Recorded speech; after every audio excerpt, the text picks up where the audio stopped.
Vinita, as to how are you looking at it. How would you look at the new age tech stock Delivery post earnings? The earnings have actually come in this time around. Revenue uptake of just 5.5%, but EBITDA has improved by 53% this time to 148 crores.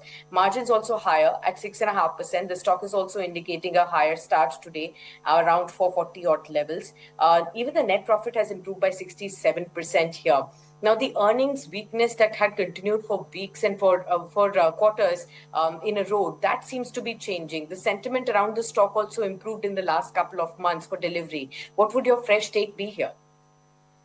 I think one should definitely look at Delhivery from here on because when you have a turnaround in numbers on the margin front, and they're setting up a huge uh, warehouse in Delhi which is completely automated. I'm sure it's going to add to their revenue and bottom line and expect faster trajectory growth.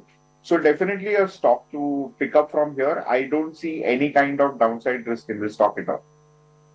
Shali, give us a view on Delhivery for today. After this gap up open, would you play this one? And apart from that, in the healthcare stocks, what do you like? Of course, Delivery actually, even on the long-term chart which we are looking at, it's showing signs of reversal. So important thing is that yes, if we are an aggressive trader, you need to buy with today's lowest stop loss and continue holding for a target of 450, 460.